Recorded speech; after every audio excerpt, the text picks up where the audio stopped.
लोकशाहीचा बुलंद आवाज, रिपब्लिकन वार्ता, महाराष्ट्र। बातमी आहे जाफराबाद येथून।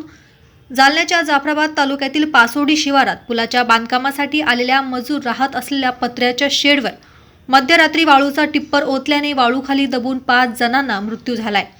दिनांक 22 फेब्रुवारी शनिवारी पहाटे 3:30 वाजता ही घटना घडली। पासोडी येथे अवैधरित्या वाळूचा उपसा करून वाहतूक करणाऱ्या टिप्परने पहाटे 3:30 वाजेच्या सुमारास थेट पत्र्याच्या शेडवर वाळू ओतल्याने वाळूच्या ढिगाऱ्याखाली दबून 5 जणांचा मृत्यू झालाय। गावकऱ्यांनी धाव घेतल्याने वाळूच्या ढिगाऱ्याखालून एक लहान मुलीला सुखरूप बाहेर काढण्यात यश आले। इतर 5 जणांना मात्र जागेवरच मृत्यू झालाय। जाफराबाद तालुक्यातील पासोडी शिवारात एका पुलाच्या कामासाठी हे मजूर आले होते। पुलाच्या बांधकामाच्या ठिकाणाजवळच असलेल्या पत्र्याच्या शेडमध्ये हे कुटुंब झोपलेले होते। पहाटे 3:30 वाजता आलेल्या वाळूच्या टिप्पर चालकाने निष्काळजीपणाने वाळूचा टिप्पर पत्र्याच्या शेडवर रिचवल्याने शेडमध्ये झोपलेले 6 जण ढिगाऱ्याखाली दाबले गेले। घराच्या समोरच्या खोलीत झोपलेल्या महिलेचा हा प्रकार लक्षात आल्याने तिने आरडाओरड केली। यावेळेस टिप्पर चालकाने तिथून पळ काढला। महिलेने आजूबाजूच्या गोठ्यावर जाऊन शेतकऱ्यांना बोलावून आणले।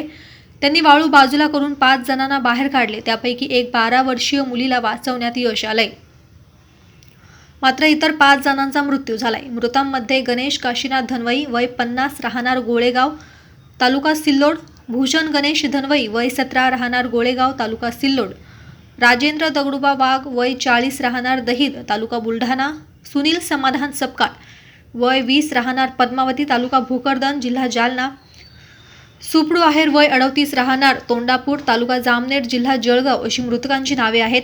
हे मृतक सर्वजण एकमेकांचे सख्खे नातेवाईक आहेत।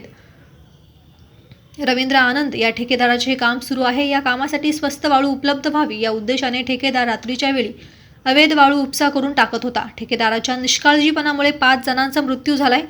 पहाटे 3:30 वाजता ही घटना घडली असता जाफराबाद पोलीस ठाण्याचे पोलीस निरीक्षक इंगळे यांनी घटनास्थळी धाव घेतली।